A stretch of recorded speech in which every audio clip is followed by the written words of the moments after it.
Buenas noches, maestra, buenas noches, compañeros en general. Para mí es un privilegio y un honor estar compartiéndoles esta exposición que va a ser de mucha bendición para ustedes el día de hoy. Voy a exponer el sermón expositivo sintético, mi bosquejo, armé mi bosquejo. Voy a hablar de Apocalipsis capítulo 12, verso 11. El propósito general es doctrinal. El propósito específico es enseñar a los hermanos a evangelizar con nuestro testimonio. El texto, Apocalipsis 12:11. El tema, el cual yo elegí, la victoria sobre el enemigo. El título, el poder del testimonio. La introducción. Los siervos de Dios vencen a Satanás por la sangre del Cordero. ¿Cómo su causa? Por la palabra de su testimonio. La predicación poderosa del Evangelio es potente por medio de Dios para derribar fortalezas, por su valor y paciencia en los sufrimientos. Ellos no amaron tanto a sus vidas, pero las rindieron por la causa de Cristo. Aquí voy a hacer una pausa. ¿Qué quiere decir la introducción? La introducción habla sobre los que vencen a Satanás con su testimonio y el poder del Evangelio. ¿Entiende? Por el poder del Evangelio. Cuán importante es evangelizar. Eh, antes, antes no se podía, en los tiempos de Jesús, cuando los discípulos no tenían la unción del Espíritu Santo, ellos se escondían, no había quien les enseñe a los demás sobre Jesús, sobre la Biblia. Pero cuando recibieron la unción del Espíritu Santo, en Hechos 1:8, dice la palabra de Dios que ellos se llenaron de la unción y empezaron a predicar. Estuvo Pablo, estuvo Pedro. Pablo se fue a predicar a los gentiles y Pedro se fue a predicar a los del rebaño, por decirlo así, a sus hermanos propios. Pero no, Pablo se fue a los gentiles a predicar. Porque el Evangelio, refiriéndose que el Evangelio es para todo el mundo. Y, y ahora, como tenemos, gracias a Dios, eh, todo lo que es internet, virtual, todo eso, más lo que es marketing, publicidad, podemos evangelizar también por Facebook, por WhatsApp, un mensajito con que pongas en tu estado cuántos contactos tienes. Todos, todos los contactos que tú tienes lo van a leer. Tal vez ni quieren leerlo, pero ya lo escucharon, ya lo leyeron y con eso basta. Y otro método es con nuestro testimonio. Quizás por cobardía no predicas por Facebook o no tratas de evangelizar por Facebook, por WhatsApp, por afiches. No te preocupes. Hay otro método para poder evangelizar. Ese es el método del testimonio. ¿Cómo puedo acercarme a un joven o a una señorita, en caso de las mujeres? ¿Cómo puedo acercarme yo o cómo puedo enseñarle a vivir en santidad o a vivir o a tratar de buscar la paz? ¿Entiendes? Eh, Eso es por el testimonio. Así como te ven, te tratan, exacto, pero también pueden ver algo raro en ti, ¿no? Pueden, el joven o la señorita te ve y te dice, wow, ¿qué tiene ese chico o qué tiene esa chica? Me responde con una sutileza, con una sabiduría y ahí pueden entablar una conversación. Tú puedes decir, es que soy cristiano. Ay, ¿qué es eso? Y te pregunta la chica, ¿qué es eso? Y tú le empiezas a hablar que son así, así. No adoctrinarla, no adoctrinarla, sino hablarle sobre el amor de Dios, que es lo más ético. Otra pauta. Estos eran los guerreros y las armas por las cuales el cristianismo derrocó el poder de la idolatría pagana, ¿me entiendes? Si los cristianos hubieran continuado peleando con estas armas y con otras como estas, sus victorias hubieran sido más numerosas y gloriosas, y sus efectos más duraderos. Los redimidos vencieron por su simple confianza en la sangre de Cristo. Claro, más claro que el agua. Los guerreros usaban esas armas, el testimonio y el poder, el poder del Evangelio. El poder del Evangelio. Salían eh, a, a predicar, no solamente como les dije, con afiches, por Facebook, por WhatsApp, por las redes sociales, pero también salían, su testimonio hablaba por ellos. Su testimonio hablaba por ellos. 1. Primero, tú debes vencer a Satanás por la sangre del Cordero. Lo que dice Apocalipsis 12:11. Ellos le han vencido por medio de la sangre del Cordero y por su testimonio. El Cordero es el Señor Jesucristo. Juan Bautista llamó a Jesús el Cordero de Dios, que quita el pecado del mundo. Eso lo vemos en Juan 1:29.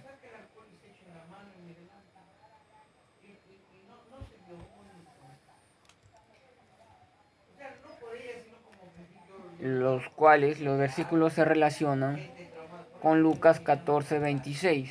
Si alguno viene a mí y no aborrece a su padre y madre, y mujer e hijos y hermanos y hermanas, y aún también su propia vida, no puede ser mi discípulo. ¿Qué quiere decir este versículo? Dice, si alguno viene a mí, como dice la palabra de Dios, los que están cansados, fatigados, los que están con problemas, vengan a mí que yo los haré descansar. Este versículo se relaciona con con lo que estaba terminando de citarlo, que es Lucas 14:26. Si alguno viene a mí, todos podemos ir a él, ¿entiendes? Él está con los brazos abiertos. Claro, todo es si nosotros queremos. Dios o Jesús no te va a obligar a que vengas a Él. Si alguno viene a mí y no aborrece a su padre, ¿qué significa la palabra aborrecer? La palabra aborrecer significa dejar de lado.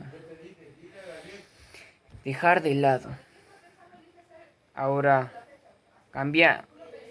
Sacamos aborrecer y ponemos dejar de lado. El texto dice así, si alguno viene a mí y no deja de lado a su padre, madre, mujer, hijos, hermanos y hermanas, y aún también su propia vida, dejar de lado, no puede ser mi discípulo. No puede ser mi discípulo. Dejar de lado no significa que, que no los vas a querer a tus padres, no vas a querer a tus hermanos, a tus tíos, y hasta tu propia vida, no la vas... no significa que la perderás. Significa, acá habla de orden. Dios es un Dios de orden. Acá habla sobre la importancia de priorizar o de priorizar a Dios como nuestro centro de vida. Primero es Dios, segundo eres tú, en caso eres soltero. Pero si tienes pareja, es Dios, tú y tu pareja, o tu pareja y tú. Y los que tienen familia es Dios, la familia la esposa y los hijos, etcétera. ¿Me entiendes? No puede ser mi discípulo. Discípulo, ¿qué es discípulo? Un discípulo es aquel que sigue un consejo de otro. Y es el que pertenece a una comunidad religiosa o a una entidad cristiana. Estas cosas os he hablado para que en mí tengáis paz. Juan 16:33. En el mundo tendréis aflicción, pero confiad, yo he vencido al mundo. Aquí Jesús está hablando que vamos a tener aflicciones en este mundo operado por Satanás. Efesios 2:2. El príncipe de los aires opera en los hijos de desobediencia. ¿Quién es el príncipe de los aires? El príncipe de los aires es Satanás. ¿Quién opera este mundo? Este mundo. Así que Jesús nos habla y nos pide que tengamos paz. ¿A quién le gustan las aflicciones? A nadie. A nadie le gusta. Pero Jesús nos manda a tener paz. No hay nada más hermoso que tú o que yo o que cada uno que esté escuchando este video busque su paz. Amén. Pero otra pauta. Pero de ninguna cosa hago caso, ni estimo preciosa mi vida para mí mismo, con tal que acabe mi carrera con gozo y el ministerio que recibí del Señor Jesús para dar testimonio del Evangelio de la gracia de Dios. Exactamente. Hechos 20:24. 2. Segundo, brevemente, tú puedes vencer a Satanás, obviamente. ¿Cómo lo harán los santos de la tribulación? Por la palabra de tu testimonio. ¿Y cuál será la palabra del testimonio de ellos? Será la misma como el testimonio. En este caso tenemos a John Wesley al morir, ¿no? Ese es su testimonio. Yo soy el peor de los pecadores, pero Jesús murió por mí. Está reconociendo que ha sido pecador. Pero lo que dice Juan 3:16, él lo está citando y está diciendo Jesús murió por mí. Así como por mí, por ti, por mi papá, por mi mamá, Jesús murió por ti, hermano. Amén.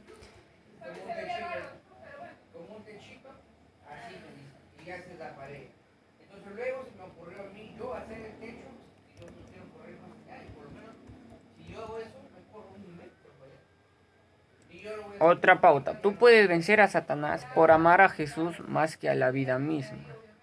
Satanás, mira hermano, Satanás, como dice la palabra de Dios, está como el león rugiente buscando a quien devorar. Amén.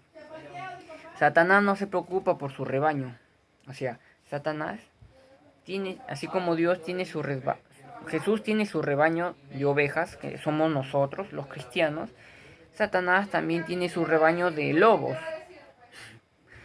No son ovejas, son lobos. Tiene su rebaño de lobos. Ya. Satanás no se preocupa por su rebaño, se preocupa por el rebaño de Jesús. Por nosotros se preocupa. A Satanás no le gusta que nosotros leamos la Biblia, oremos, entremos en comunión con Dios o con Jesús. A él no le gusta. Por eso es que te molesta, nos molesta. Te manda espíritu de sueño, de pereza, te pone sentimientos que no son de Dios, que no son de Dios. Y si no son de Dios, ¿por qué lo tenemos? Esa es la pregunta. En Santiago dice la palabra de Dios que el enemigo no nos puede tocar. Y si nos está tocando es porque obviamente hemos abierto puertas. Hemos abierto puertas. Las 5 puertas que podemos abrirle a Satanás rápidamente. 1 es por la brujería. La brujería. La brujería no solamente que nosotros hagamos, sino la brujería que nos pueden hacer. ¿Me entiendes? que nos pueden hacer. Pero tranquilo, si tú estás en santidad, entras en comunión todos los días, créeme que a ti ningún brujo o ninguna brujería te puede llegar. Amén. Ninguna brujería te puede llegar. Porque no tienes puertas abiertas. El enemigo no tiene derecho legal contra ti. ¿Me entiendes? Es como un policía. Te pasas el semáforo, la luz roja. Obviamente que el policía se ganó, que tú te pasaste la luz roja y te persigue. Te persigue. Tiene un... tiene... Consta de un papel o de una papeleta que tú te pasaste la luz roja. Así es espiritualmente. Tu infracción, pecado, tú pecas. ¿Pecado qué es? Es una infracción que tú haces o que uno hace. El pecado es una infracción. Tú cometes una infracción. Satanás, que viene a ser la policía en este caso, tiene una papeleta o un derecho legal contra ti, porque tú pecaste. Amén, porque tú pecaste. Pero en este caso, si no tienes puertas abiertas, créeme que si tuvieras al frente tuyo varios brujos haciéndote la pócima, rezos, etcétera, créeme que ninguna brujería de ellos te va a tocar, porque tú tienes las puertas cerradas. Pero si las tienes, si las tienes, se meten con todo, hermano. Segundo, es por accidentes o traumas.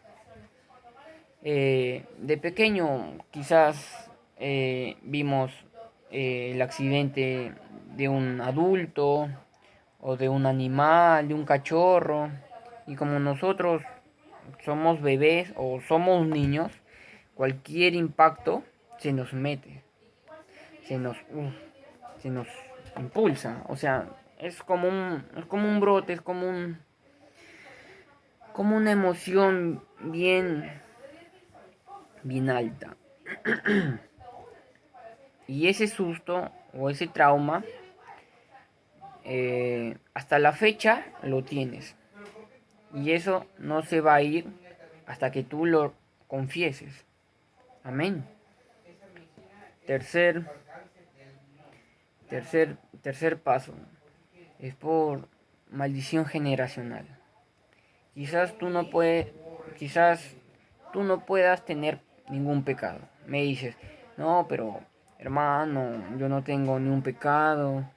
Yo leo mi Biblia, todo, y aplico, eh, sigo a Dios, voy a la iglesia, ayuno, ¿no? Pero el enemigo me toca.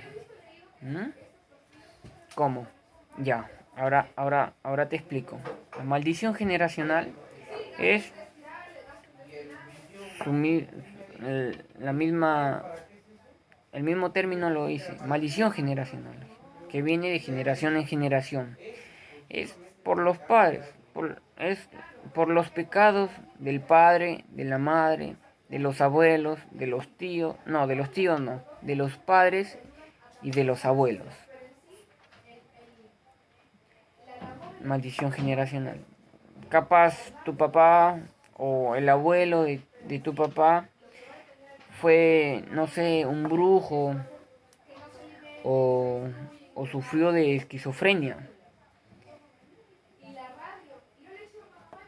Tarde o temprano vas a terminar siendo un brujo o vas a sufrir esquizofrenia. Es una hilación que va de generación en generación. ¿Por qué crees que la mayoría dice eh, se asombran, ¿no? Y dicen su abuelo ha sido borracho, eh, el papá es borracho, su hijo borracho, el hijo del hijo va a ser borracho y el hijo del hijo borracho. Es una cadena, es una cadena. Amén.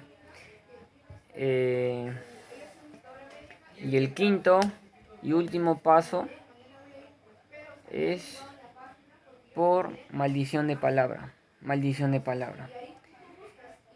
Es la palabra de Dios dice que de lo que abunda en tu corazón habla la boca.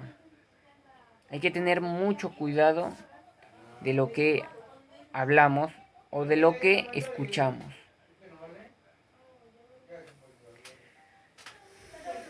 Hay que tener mucho cuidado. Podemos ser muy, entre comillas, muy dignos, muy santos o muy limpios, pero nuestra carne nos impulsa, a veces gana nuestra carne y sale una rabieta o algo, o sale una mala palabra o algo que ofenda, ¿no? Maldición de palabra. Tal vez hemos maldecido a alguien, ojalá le chanque el carro, ojalá se muera. Esos son maldiciones de palabra. Y la palabra de Dios dice que lo que tú siembras, cosecharás. Tú has maldecido, lo que te toca es que te maldigan. Así de ley. Y nosotros tal vez pensamos que es la mano del enemigo. Y reprendemos, ¿no? Nos cansamos de reprender para que se vaya el enemigo, pero a veces es la mano de Dios, es la mano de Dios, porque la palabra de Dios dice, Dios resiste al soberbio y da gracia al humilde. Así que si nosotros no cambiamos nuestra actitud, no cambiamos nuestro modo de pensar, nuestro modo de caminar, de hablar, de escuchar, vamos a pensar que es el enemigo y va a ser Dios poniendo tu mano por soberbio. Bueno, maestra, este fue el video de hoy y espero haya sido de bendición. Bendiciones.